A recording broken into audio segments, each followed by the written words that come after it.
All right, so after the Navy, you come home, and at what point in your life did you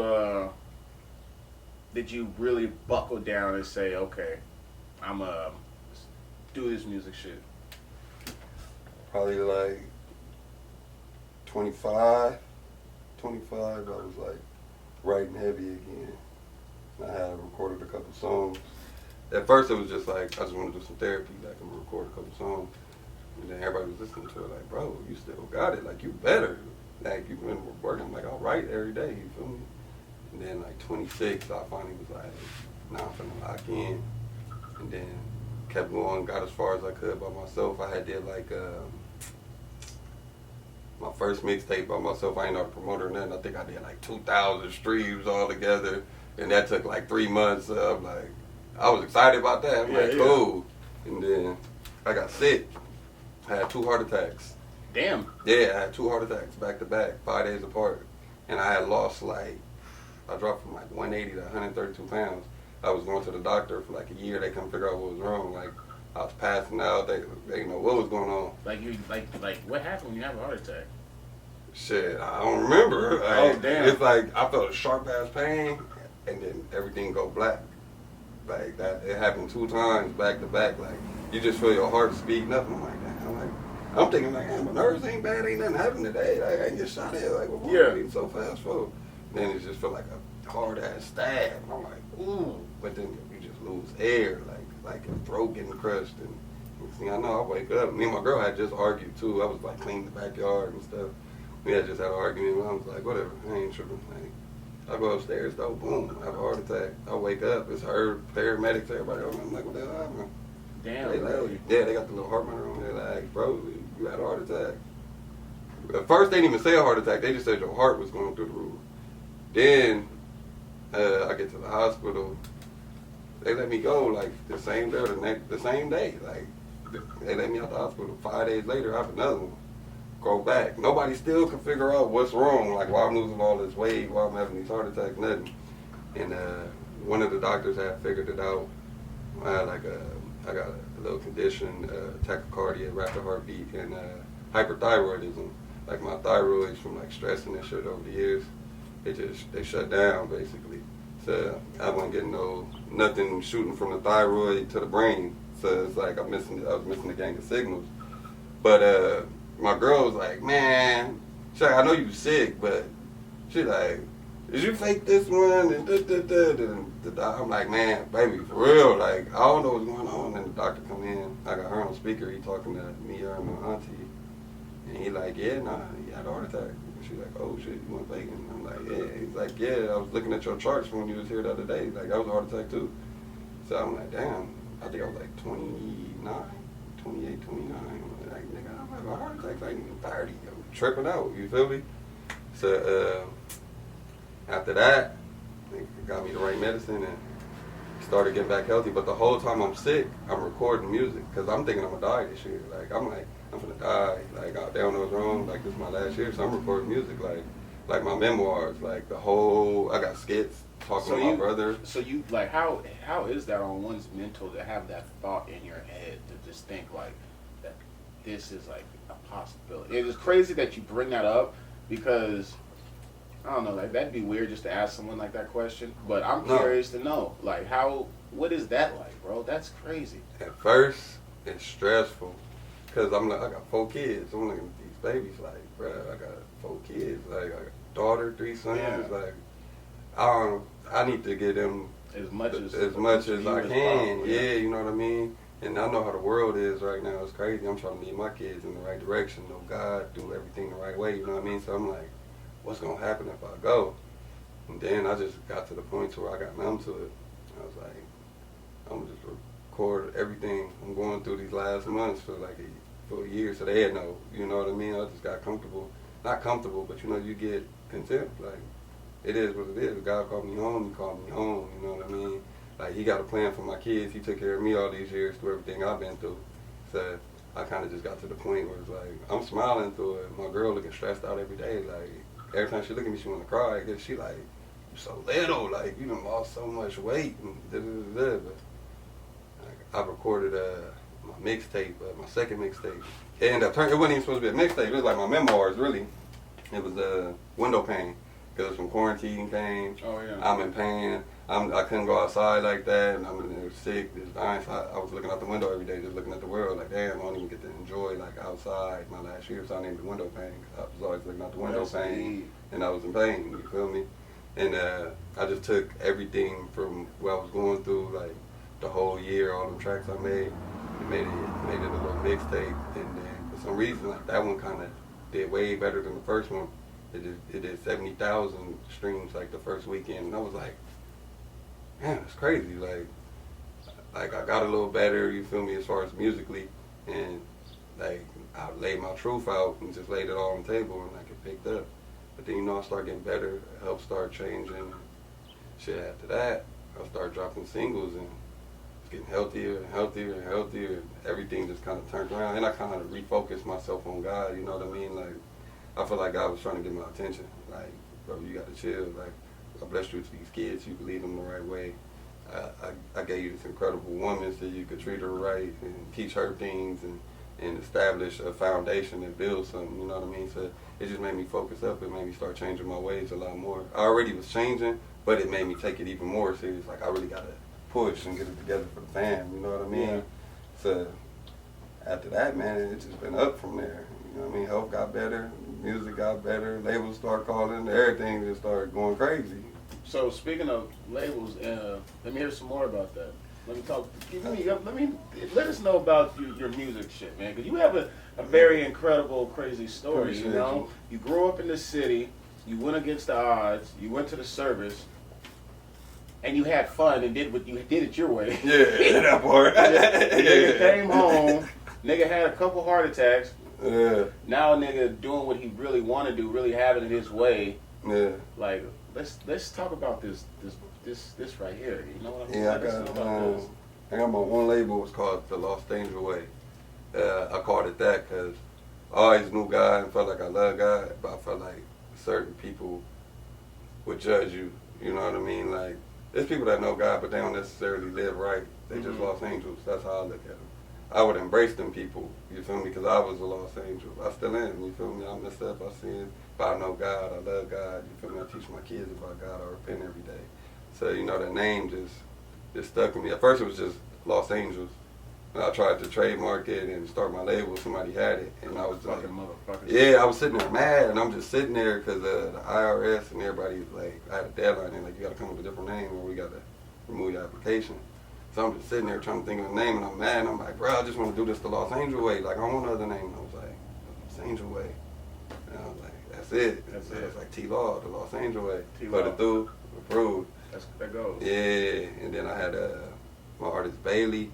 I gave him 10% of the label. He been rapping with me since he's 12. I think he's like 24, 25 now. Oh, so he wasn't like one of your sandbox type. Yeah, you feel me? Like that's Baby Cuzzo. That's my little bro right there. Like, he been up under me, like, bro, crazy with the bars, like, deep. He'll bring a tear to your eye, you feel me? I'm gonna play some of this stuff later, man, but Bailey hard, like, and then my little sister, Jessney, she go by Jess Vibes. She been up under me since we was babies, you feel me? And she see me rap and all that, and she just started trying to do everything, you know what I mean? Rap, sing, she could rap, and then she's like, bro, come listen to this. At first I used to be like, girl, get up out of here, I'm trying to write a song. And then I hear it and I'm like, yo, you barring up, like on my level. I'm like, hold up. Yeah. So it was me, him, and her. We used to be called Overtime, OTE, Overtime Entertainment. But then the Lost Angel Way came up and I took advantage of that situation, that name, because I felt it was more fitting. Then I met with my manager, my business partner, Terrel Green from Lucky Green Incorporated. He showed me how to put my business together, actually trademark everything, get all the names, get the permits, everything you need to get all the paperwork straight. And he pretty much taught me a lot about the business, you know what I mean? And then he introduced me to Jacques Kennedy. Jacques Kennedy is the vice president of A&R, or is the president of A&R on my label. He produced Belle Biv DeVoe. Yeah, he got a gold record, platinum. Damn. Yeah, and, you know, Terrel asked him, like, you know, Jay wants you to be a part of this. Like, you down? And he had heard me spit, so he already was a fan. So he like, I mess with dude, like tough, you know what I mean? He got bars, and then he was seeing like everything I was doing and the hardest I had and how everything was building. We was building it up from nothing basically. And he was like, I'm down for it, because he had stepped away to take care of his kids and raise his kids. So he stepped away from the industry for a minute. Now his kids was older, he already was feeling like he's ready to get back into the game, you know what I mean? Super dope producer, super dope engineer, could mix with the best of them. He produced track number 4 on my new EP. But yeah, he came on and it was like, he just built the whole website for us and everything. And I'm just like, dang, like bro, solid, that's family. He came on off the rip, that's big bro now, you know what I mean? Like me and him been locked in. And then after that, got a new artist named Joshua Bloom, originally from, I think it's Chandler, Arizona. Mm-hmm. Yeah, he's staying downtown LA right now. I got Dakari, originally from Florida, Tallahassee. He got his new single, Run It Up, dropping the end of this month. Money Mask, my cousin I was telling you about, we had the little Stunt City group of 9. He got his whole little female following, you feel me? He was doing his little dancing things. He already had the big female following. Then he had shot a music video, had a dope single called Say What with Doug the Plug like a year or 2 ago. So, you know, he came into the fold. We got Cass Renee. That's our first female act outside of my little sister. That done came on board. We getting her ready. And then we got my producer, Dexty. He's over in Slovakia.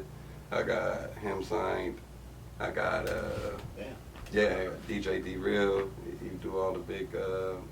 That's Migos, ain't he? Nah, DJ D-Real, he from LA. Okay. Yeah, DJ D-Real, that's the, okay, yeah, he do like all the, like the R&B events, like with Eric Bellinger and all of that.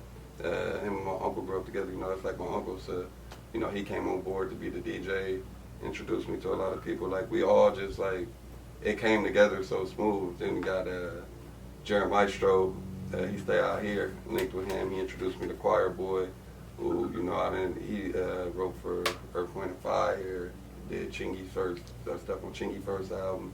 He been in the game a minute, and all the pieces just kind of like start coming together, and we just built it up, you know what I mean? And now, you know, I caught a buzz, and now, you know, I'm pushing everybody else right now. Well, I got this attention, so I'm like, hey, it's like 50 with you, and then when 50 got to the door, he's like, all right, the door open, hurry up, everybody go. Y'all gotta come. Yeah, like, let's go, drop everything. That's it. Like, that's the point we're at now, and now, you feel me, we got a few little negotiations going on. With like bigger people to help give you guys a bigger push? Yeah, with some majors. I don't even want to put the names out there yet, you know, everything on the but it's some majors, it's about 6.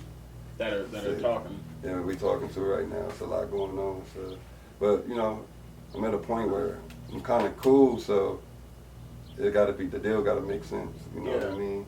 And it's not just me they getting. I actually turned down a deal for just me because I'm you come with a package. You're a package deal. Yeah, I'm like, y'all gonna nip get all money in.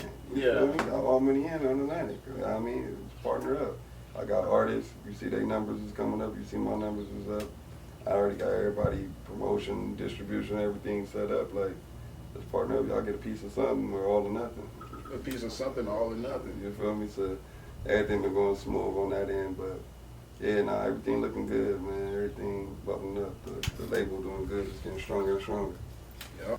Being that I'm also a person that do music, you do music. Right. You hear artists that want to make an impact and they want to do this and that, but they don't want to put the money in. Right. You know what I mean? And we was having this conversation off camera. I'm not sure, I can't think of one off the top of my head. Maybe you could, maybe one of y'all could. What company on this earth that didn't use money to help you get to where it's at? Because with anything, you know, you have a product that you're selling, you gotta advertise it and market it. Money to make money. Exactly. So, what do you think are some good ways for artists to get more traction around this motherfucker? Man, you gotta do marketing and promotion. That's the name of the game, honestly. Marketing and promotion is what make everything. You know how to market and promote yourself, right? You don't really need no major if you could pick up that fan base, you know what I mean? I use playlisting, I use blog sites, I use online magazines, you feel me? Yeah. I put my money into everything to get everybody exposure, you know what I mean? Anything you can, because a lot of people think you put a song out, boom, boom, boom, boom, I'm about to blow up, I'm just drop this song. Nigga, don't nobody know who you are. Nobody even know the song came out. You feel me? And then you got dudes like, some people hit them up like, oh, you know, I could promote this and I got this going on. And I got this many people checking it out.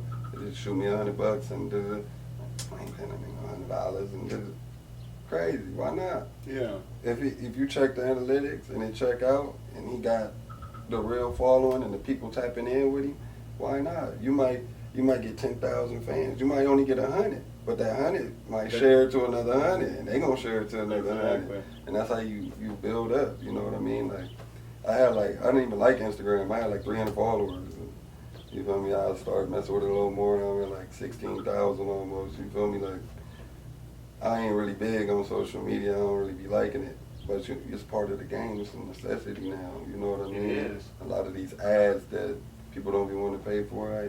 I pay for them ads. Instagram, YouTube, Spotify ad. You gotta pay for that. It take money to make money. And sometimes you ain't gonna make the money right away. But you need to pay that money to get that exposure. Because with that exposure comes the fan base.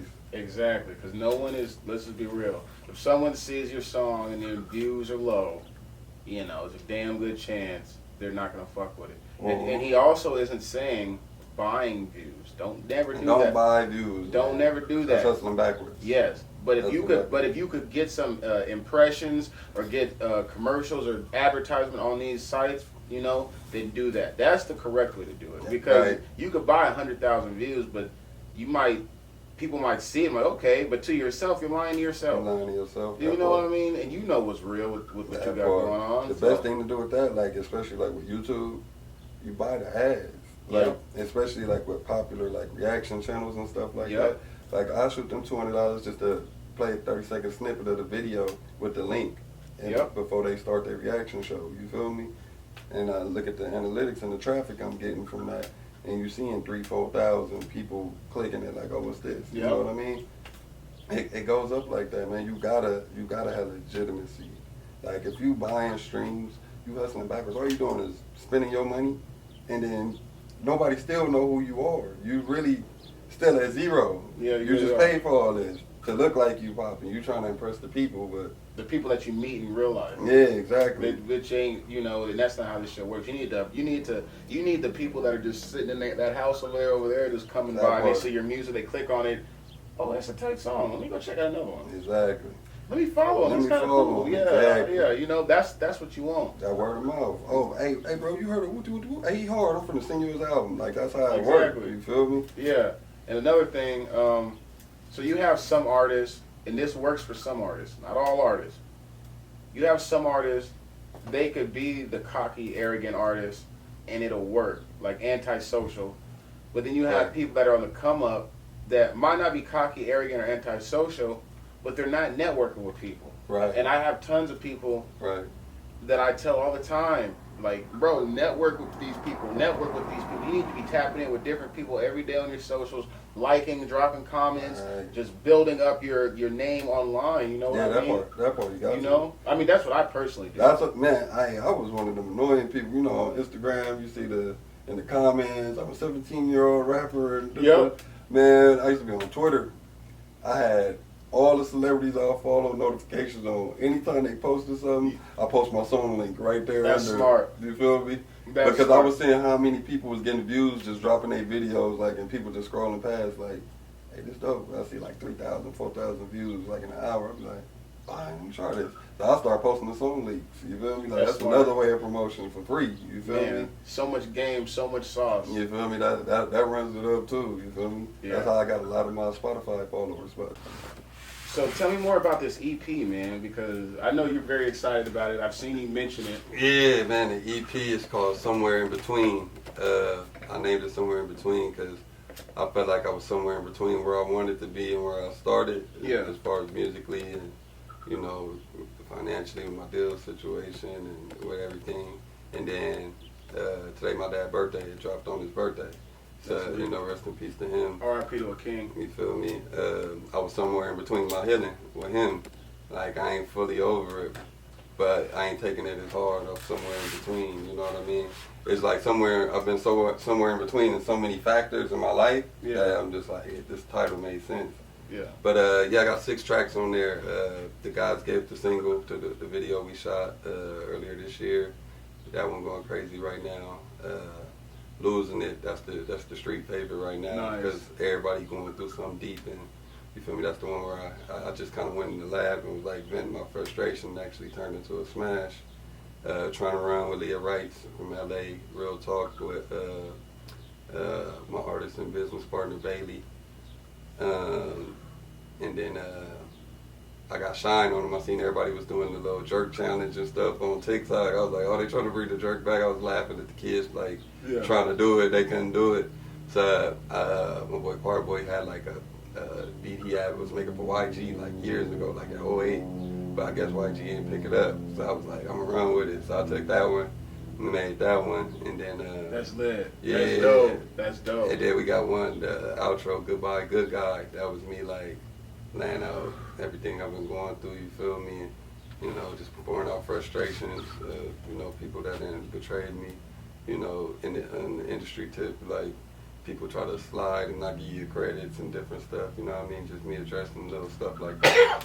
Yeah. Yeah, but that one, I was talking some stuff on that one.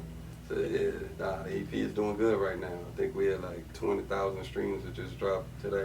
Fuck yeah. Yeah, man. It's going up right now. That's crazy. Yeah, that's man. crazy. That's lovely. Yeah, appreciate you, King. Yeah, you already know, brother. And you mentioned something to me earlier about the NFTs and performing.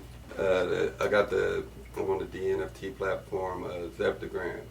I got 3 songs on there. I got God's Gift, Trying to Run, and my single from last summer, Get the Money. It's been going up on there. They got, I came in 3rd as far as like the top artists. It was Justin Bieber was #1. He had a record. Then it was Britney Spears. She dropped 2 records on there. Then it was me. And yeah, so it's been going up from there. They based over in Sweden, so you know, Sweden, Denmark, all that. That's what got me my overseas buzz. Oh, so your shit's like doing crazy numbers out there. Yeah, the northern countries, Denmark, Sweden, all that. Yeah, it's going crazy up there. And they just hit me up. I'm actually gonna be performing in Austin, Texas, June 11th at the Census. It's like the crypto, the NFT world. Mm-hmm. Tickets like $1,100 a ticket. It's gonna be 15,000 people. But yeah, since I was one of the top selling artists on the platform, they wanted me to come perform out in Austin at the convention in front of all these people. Is that like South by Southwest around that time or no? Nah, it's a little bit after. It's a couple months after. But well, I don't know, cause I think they do it twice now. Nah, it's a couple months after South by Southwest. But I think it's close by over there though. I think it is close by. But yeah, it's 15,000 people, man. So you know, I'm like, this gonna be the biggest crowd I ever rock. So I'm like excited. You know what I mean? Yeah, bro. That would. Woo. Yeah, when I seen the ticket sales, I'm like, I was 15,000 people. I'm like, bruh. I'm like, all right. Like I done did 500. I done did 1,000. I'm like 15,000. I'm like, okay.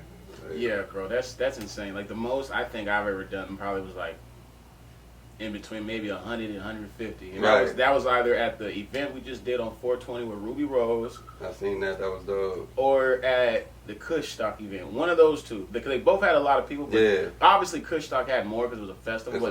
But just the people at the stage, like it's between those two. But nigga, 500 people, 15,000 people. Yeah. Oh, bro, I'd be Hefe. Nigga, I'd be yelling that shit. I ain't even gonna lie though. When I seen the number of people, I was low-key nervous. I was like 15,000. I'm like, because man, a lot of people don't know just because how I am with my persona and like I'm like charismatic and I get along with everybody. You feel me? I'm real laid back.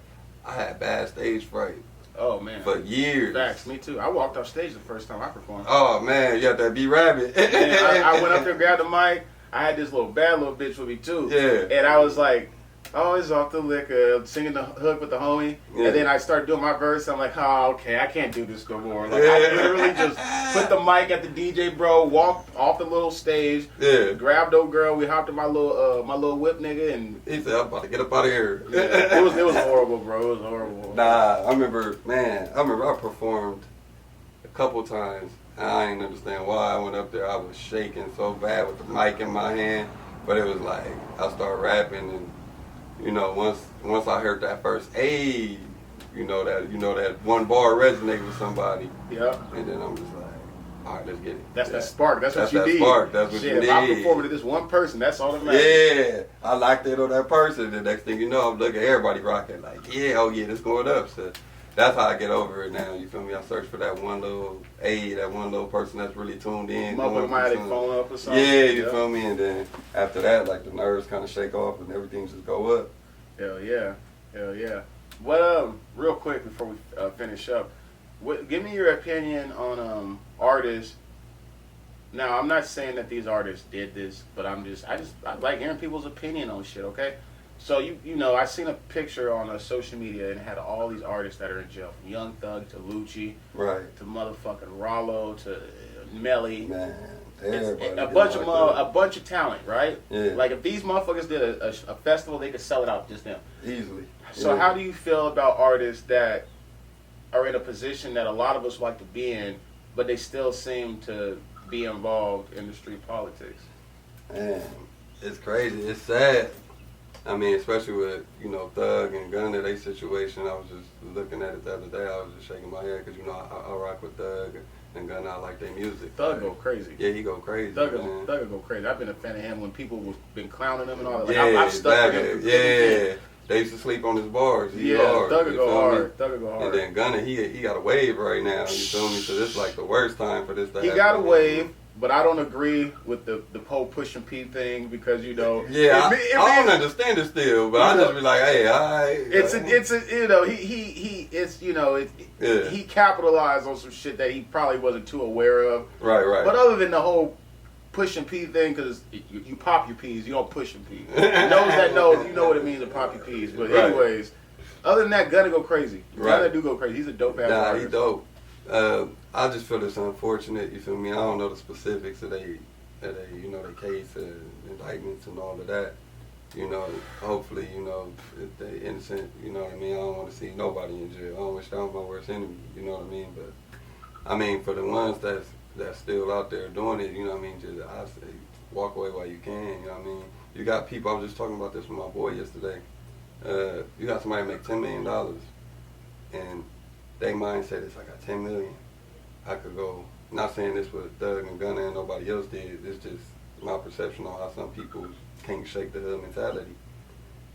I'm gonna go get 50 kilos, I can make this much, you know what I mean? Or it's like if you really use your mind, you got $10 million, I could go open 2 Starbucks, I could open 2 McDonald's. I was about to say 2 McDonald's. And I could buy myself out my deal, I'm set for life, you feel me? I got money coming in the rest of my life that my kids and their kids gonna have, you know what I mean? One McDonald's would do that. One McDonald's will do it easily. You see the number, like I've been looking into it, like. You see what Rick Ross is on? Oh yeah, with all the wing stops, he got like 50 of them. He ain't playing with nobody. That's my plan, honestly. The reason I'm even considering some of these deals with the majors, with these advances, is because I'm about to invest it. Yeah, because that's immediate money to put away into something that you know is going to bring you more money, and you just have to deal with whatever the fuck bullshit they want to deal with. Make music like this. We need this many songs by this. You can deal with that, but you know your investments is gonna. Exactly. That's why my thing is the upfront money got to make sense. You feel me? So if they tell me, well, we'll give you $10 million for we want you for 7 albums, so. We'll give you $10 million. You know, labels, it's streaming now. Labels ain't finna make that money back. You're not finna get into else outside of that 10, outside of show money. My thing is, take that money. Out of $10 million, you're gonna see 48.5% tax, 5% to the person who brokered the deal, 10% to your manager. Facts. You're gonna see $5 million. You take $2 million, get you a Starbucks, get you a McDonald's. A couple years, you're fully profitable. Take the equity out of that, you buy yourself out that deal. Yep. You already got what you go get from the label as far as exposure, publicity, all of that. So you got your core fan base, and now you got these businesses that help you get out your deal and you establish for the rest of your life and for your kids' future. You feel me? Moral of the story, people, follow Rick Ross's footsteps because I love what he's doing. You got the Jay-Z's, you got the Diddy's, 52. You got the 50. That's the business minded. you got the 50, and you got the Rick Ross. You know what I mean? And I like the Rick Ross thing because anyone with a bag could go franchise into that. Not anyone's gonna make movies like 50 and like Jay-Z and all that shit. Yeah, exactly. But Rick Ross, how his motto, it's lovely. It's lovely. It's smart. It's Wingstop, lovely. everybody get Wingstop, bro. Hell yeah. That's lemon pepper 5. Yeah, man. That's the type of shit I know. Nip was on. You know what I mean? Like he Man, was, rest in peace to Nip, man. Love Nip. Yeah. So with that being said, man, people, think about what you could do with the money. Don't think about what you could get with the money. Exactly. You know, wise words from your boy Hefe. Diamonds, chains, all that depreciate. Facts. And Melvin say on baby boy. Guns and butter, baby. Get you some stocks and bonds. Come on, man. Hey, at least if you do buy jewelry and all that shit, buy with credit. And buy gold. Yeah, buy gold. At least it'll benefit Let's you. go appreciate you. Yeah, you know what I Gold mean? going up every day. Yeah. It never hurts to work on that credit score. You know what I mean? Yeah, fuck it. But yeah, bro. Anything you would like to let the people know before we wrap it up? Shout out to the team, to Los Angeles. Shout out to everybody that's been supporting the EP. I appreciate y'all. Got the Kari single Run It Up dropping May 27th. Money Mask Clout dropping June 2nd. We got Bailey No Kizzy dropping next month. Yep. And I got a new video that Trying to Run. We about to shoot. We're gonna be dropping that around the end of June too. So y'all stay tuned. And I got some big announcements. You know, when I sift through these deals and decide who we're gonna partner up with, I'm gonna be announcing it to the people. And I got some new merch coming out, man. It's Underground Revenue merch. Yes, sir. Yeah, so you know we got a little Underground Revenue brand that we pushing now. We just got that trademarked and all set up, so we finna run with that too. I'm gonna make sure I get you some hats and some shirts and stuff. Appreciate you, brother. For sure. Yeah. All right, y'all. I appreciate y'all. Shout out to my team as well, King Drago ENT. Shout out to the King. Canon Media Group. He handles all the media and shit. You know, Lit Society. So yeah. If y'all made it this far, you a real one. Smack subscribe. You know what I mean? All that. Let's get it. What up, bro?